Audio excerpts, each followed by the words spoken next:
Hai semua, saya Nafi. Selamat datang di channel Nafi Trust. Di video kali ini kita akan membahas tentang mengapa pasar saham Jepang sering terlihat stagnan? Pernahkah Anda mendengar bahwa pasar saham Jepang seolah-olah mandek selama puluhan tahun? Faktanya, indeks saham utama Jepang, Nikkei 225, pernah mencapai puncak tertingginya sekitar 39.000 poin pada akhir tahun 1989, namun butuh lebih dari 30 tahun untuk kembali mendekati level tersebut. Bayangkan, selama kurun waktu yang sama indeks S&P 500 di Amerika Serikat justru melonjak ribuan persen. Fenomena ini kerap disebut dekade hilang di Jepang, periode di mana ekonomi dan pasar sahamnya mengalami stagnasi berkepanjangan. Mengapa hal ini bisa terjadi pada negara maju sekali berJepang? Mari kita kupas secara sederhana dan santai, agar mudah dipahami bahkan bagi kita yang awam dalam keuangan. Apa itu pasar saham Jepang dan kenapa dianggap stagnan? Pasar saham Jepang merujuk pada aktivitas jual beli saham perusahaan di bursa Jepang, terutama Bursa Efek Tokyo. Indikator utamanya adalah indeks Nikkei 225, yang berisi 225 perusahaan besar Jepang, semacam versi Jepang dari indeks Dow Jones atau IHSG di Indonesia. Dahulu, Jepang dikenal dengan kemajuan ekonominya yang pesat. Di era 1980-an, banyak yang mengira Jepang akan menjadi kekuatan ekonomi nomor satu dunia. Namun kenyataannya, setelah gelembung ekonomi Jepang pecah sekitar tahun 1990, pasar sahamnya memasuki masa lesu yang sangat panjang. Indeks Nikkei 225 anjlok dari puncaknya dan tidak kunjung pulih selama beberapa dekade. Bahkan hingga awal 2020-an, nilainya hampir sama saja dengan akhir 1980-an, yang membuatnya terlihat stagnan. Inilah sebabnya pasar saham Jepang kerap dianggap jalan di tempat, kontras dengan pasar saham negara lain yang terus mencapai rekor baru. Untuk memberikan gambaran, pada Desember 1989 indeks Nikkei mendekati 39.000, lalu terjun bebas lebih dari 60% ke sekitar 14.000 pada tahun 1992. Jatuhnya nilai saham sebesar itu berarti hilangnya kekayaan dalam jumlah masif. Setelah kejatuhan tersebut, indeks Nikkei berfluktuasi tetapi tidak pernah jauh melebihi level belasan ribu poin selama bertahun-tahun. Barulah puluhan tahun kemudian, sekitar 2021 hingga 2023, Nikkei kembali menyentuh angka mendekati rekor lamanya. Itu pun, jika dihitung dalam dolar AS, memperhitungkan nilai tukar yen, performa Nikkei masih tertinggi karena pelemahan mata uang yen.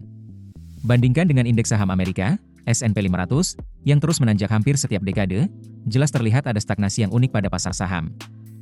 Penyebab utama stagnannya pasar saham Jepang. Apa yang membuat pasar saham Jepang mogok begitu lama? Tentu penyebabnya tidak tunggal, melainkan kombinasi beberapa faktor ekonomi dan kebijakan. Berikut ini beberapa penyebab utama stagnannya pasar saham Jepang, dijelaskan secara ringan dengan analogi sederhana. Gelembung ekonomi 1980-an dan pecahnya bubble. Pada pertengahan hingga akhir 1980-an, harga aset di Jepang terutama saham dan properti naik gila-gilaan. Ibarat balon yang ditiup terus-menerus, harga aset melonjak jauh melampaui nilai fundamentalnya. Contohnya, ada hitungan ekstrim bahwa nilai tanah di bawah Istana Kekaisaran di Tokyo saat itu setara dengan seluruh tanah di negara bagian California. Tentu saja, bubble semacam ini tidak bisa bertahan selamanya. Ketika gelembung pecah di awal 1990-an, pasar saham crash besar-besaran. Nikkei 225 jatuh dari hampir 39.000 poin di 1989 menjadi sekitar 14.000 saja pada 1992, turun lebih dari 60%. Bayangkan Anda punya balon besar lalu meletus, yang tersisa hanya sisa-sisa kempis. Demikian pula, kekayaan yang terhapus akibat kejatuhan pasar ini membuat pelaku ekonomi Jepang terluka parah dan kehilangan kepercayaan. Deflasi dan lesunya permintaan. Setelah bubble pecah, Jepang masuk ke periode ekonomi lesu disertai deflasi, penurunan harga-harga secara umum dari tahun ke tahun. Sekilas deflasi terdengar menyenangkan, harga turun, barang lebih murah, namun dampaknya buruk bagi ekonomi. Ibarat toko yang memasang diskon terus-menerus, konsumen justru menahan diri. Kalau besok bisa lebih murah, kenapa beli sekarang? Inilah yang terjadi di Jepang, masyarakat dan perusahaan memilih menabung dan menahan belanja karena pesimis terhadap prospek ekonomi. Selama dekade 1990-an, pertumbuhan ekonomi Jepang rata-rata hanya 1% per tahun, jauh tertinggal dari negara maju lain. Tabungan rumah tangga meningkat, tapi uang itu mengendap dan tidak menjadi belanja atau investasi baru. Akibatnya permintaan barang jasa lesu dan harga-harga terus merosot. Deflasi ini membuat beban utang semakin berat, karena nilai real utang naik saat harga turun, dan perusahaan makin enggan ekspansi. Bank of Japan, bank sentral, memangkas suku bunga acuan hingga nyaris 0%, artinya meminjam uang nyaris gratis dengan harapan orang terdorong belanja. Tapi uniknya, upaya ini pun tidak banyak berhasil di akhir 1990-an. Walau bunga rendah, orang tetap enggan berbelanja atau investasi, sebuah situasi yang oleh ekonom disebut perangkap likuiditas. Singkatnya, Jepang terjebak dalam siklus, orang takut ekonomi memburuk, lalu menahan uang, yang justru membuat ekonomi benar-benar memburuk. sebuah lingkaran setan yang sulit diputus. Masalah perbankan dan perusahaan zombie, jatuhnya pasar saham dan harga aset juga menghantam sektor perbankan Jepang. Banyak bank dipenuhi kredit macet karena debitur, perusahaan, gagal bayar pasca krisis. Alih-alih segera membereskan pinjaman bermasalah, bank-bank di Jepang cenderung menalangi perusahaan bermasalah tersebut agar tidak bangkrut, mungkin dengan harapan kondisi membaik. Ibarat memberi infus kepada pasien yang sebenarnya sudah koma. Terciptalah istilah perusahaan zombie untuk menyebut perusahaan yang secara finansial sebenarnya sudah mati tapi terus dibuat bertahan dengan dukungan kredit murah. Pemerintah dan bank enggan membiarkan perusahaan besar kolaps karena takut efeknya semakin parah. Namun, akibatnya tumpukan kredit macet justru makin besar. Pada puncaknya sekitar 1998, non-performing loans, NPL, atau kredit bermasalah di perbankan Jepang mencapai lebih dari 8% PDB negara itu, sebuah angka yang sangat tinggi dan membebani bank sehingga sulit menyalurkan kredit baru. Krisis perbankan memuncak pada tahun 1997 ketika beberapa bank besar kolaps atau diambil alih pemerintah. Proses pembersihan utang zombie ini berlangsung lambat dan menyakitkan, butuh bertahun-tahun hingga awal 2000-an untuk benar-benar memulihkan kesehatan perbankan.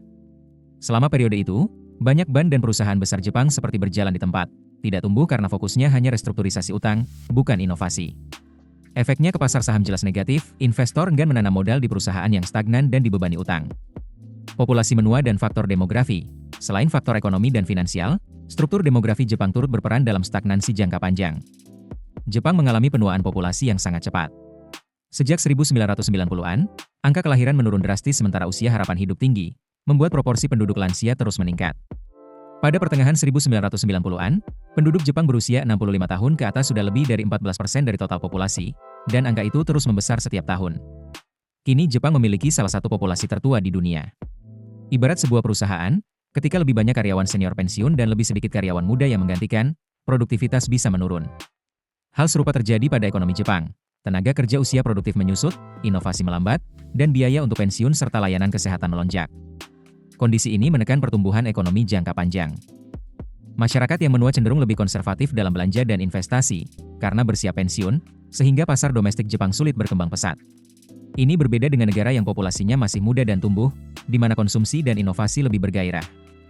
Jadi, faktor demografi menjadi semacam rem alami bagi laju pasar saham Jepang dalam jangka panjang. Kebijakan dan faktor lain. Tentu, masih ada faktor-faktor lain seperti kebijakan pemerintah dan bank sentral yang bisa memperburuk atau memperbaiki situasi. Banyak analis berpendapat respon kebijakan Jepang di awal 1990-an kurang sigap, misalnya, kenaikan suku bunga yang terlambat justru memperparah pecahnya bubble, dan stimulus fiskal di tahun-tahun berikutnya terfokus pada proyek infrastruktur yang kurang efektif mendongkrak produktivitas. Pemerintah Jepang juga menumpuk utang publik besar untuk mendanai berbagai paket ekonomi. Hingga awal 2000-an rasio utang pemerintah melejit di atas 140% PDB. Singkatnya, ada beban masa lalu yang panjang sehingga setiap kali ekonomi Jepang mencoba bangkit, tantangannya berat mulai dari masyarakat yang trauma risiko, perbankan yang hati-hati, hingga struktur ekonomi yang mungkin kurang lincah dibanding negara lain. Namun, perlu dicatat bahwa Jepang tidak tinggal diam. Sepanjang 3 dekade itu pemerintah dan Bank Sentral Jepang telah mencoba berbagai langkah, suku bunga 0%, kuantitatif easing atau injeksi likuiditas besar-besaran, reformasi korporasi, dan lain-lain. Hanya saja hasilnya membutuhkan waktu sangat lama untuk terasa. Ibarat orang sakit yang mencoba berbagai obat, ekonominya belum langsung sembuh total, tetapi pelan-pelan stabil meski pertumbuhannya datar. Relevansi dan pelajaran bagi Indonesia. Mengapa kisah stagnannya pasar saham Jepang penting untuk audiens Indonesia? Meskipun situasi tiap negara berbeda, ada beberapa pelajaran dan relevansi yang dapat kita petik. Waspada terhadap gelembung dan euforia berlebihan. Kisah Jepang mengingatkan kita agar tidak terlena dengan euforia kenaikan harga aset. Ketika harga saham atau properti naik terlalu cepat melampaui fundamental, ibarat bubble, risiko pecahnya sangat nyata. Pelajaran untuk investor, jangan ikut-ikutan membeli hanya karena semua orang beli. Selalu pertimbangkan nilai wajar investasi Anda. Bagi pembuat kebijakan, penting menjaga kestabilan ekonomi dan mencegah spekulasi liar. Contoh dari Jepang menunjukkan bahwa gelembung yang pecah dapat menimbulkan luka ekonomi yang pulihnya bisa puluhan tahun. Pentingnya stabilitas ekonomi dan penanganan krisis yang cepat. Stagnasi Jepang terjadi antara lain karena efek krisis tidak ditangani tuntas dengan cepat, misalnya masalah kredit macet dan perusahaan zombie dibiarkan berlarut. Pelajaran bagi perekonomian Indonesia, bila menghadapi guncangan ekonomi atau krisis perbankan, penanganan yang tegas dan cepat itu krusial. Stabilitas makroekonomi, inflasi yang terkendali, perbankan yang sehat, adalah pondasi agar pasar keuangan dapat tumbuh berkelanjutan. Selain itu, kasus Jepang memperlihatkan bahaya deflasi. Indonesia selama ini lebih akrab dengan inflasi tinggi. Namun deflasi juga perlu diwaspadai karena bisa melemahkan aktivitas ekonomi. Kebijakan ekonomi harus seimbang, merangsang pertumbuhan tapi juga memastikan pertumbuhan itu berkualitas dan tidak memunculkan gelembung baru. Diversifikasi dan visi jangka panjang dalam investasi. Selama 3 dekade stagnan di Jepang, investor domestik yang hanya menaruh uang di pasar saham lokal pasti mendapat hasil mengecewakan. Pelajaran bagi investor individu di Indonesia, selalu baik untuk melakukan diversifikasi, misalnya berinvestasi di berbagai aset atau wilayah. Jangan menaruh semua telur di satu keranjang. Pasar saham suatu negara bisa mengalami periode lesu yang lama, sehingga memiliki portofolio global atau multi-aset dapat menyebar risiko. Selain itu, milikilah visi jangka panjang dan kesabaran. Pasar saham Jepang akhirnya mulai bangkit lagi belakangan ini, membuktikan bahwa recovery bisa saja datang meski setelah waktu yang lama. Investor yang sabar dan tetap terinformasi akan lebih siap menghadapi pasang surut seperti ini. Mengelola bonus demografi dan inovasi. Indonesia saat ini menikmati bonus demografi dengan populasi muda yang besar, kebalikan dari Jepang yang populasinya menua. Pelajaran strategis untuk Indonesia, manfaatkan periode populasi produktif ini untuk mendorong pertumbuhan ekonomi setinggi mungkin, misalnya melalui pendidikan, inovasi teknologi, dan penciptaan lapangan kerja. Jangan sampai ketika nantinya penduduk Indonesia menua, kita belum mencapai kemakmuran yang cukup. Jepang menunjukkan bahwa saat lansia mendominasi populasi, beban ekonomi meningkat dan pertumbuhan cenderung melambat jika tidak diimbangi inovasi. Jadi, investasi pada sumber daya manusia dan produktivitas sejak dini adalah kunci agar kita tidak terjebak stagnasi di masa depan. Singkatnya, stagnasi pasar saham Jepang adalah semacam cermin yang berharga. Bagi Indonesia, cermin itu mengingatkan kita untuk selalu waspada terhadap risiko ekonomi, melakukan perencanaan jangka panjang, dan terus belajar meningkatkan literasi keuangan. Masyarakat yang paham keuangan akan lebih siap mengantisipasi gejolak dan mengambil keputusan investasi yang bijak.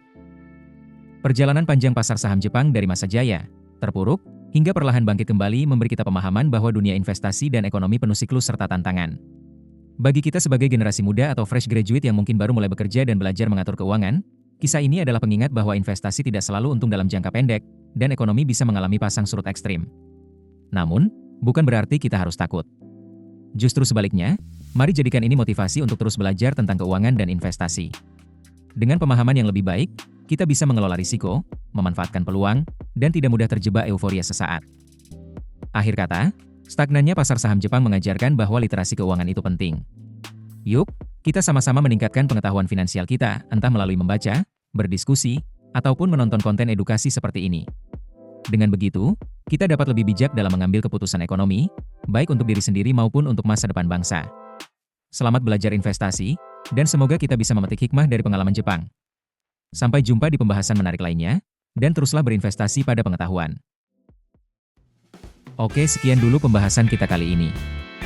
Jika Anda menemukan video ini bermanfaat, jangan ragu untuk membagikannya dan memberitahu saya pandangan Anda di kolom komentar. Terima kasih sudah menonton.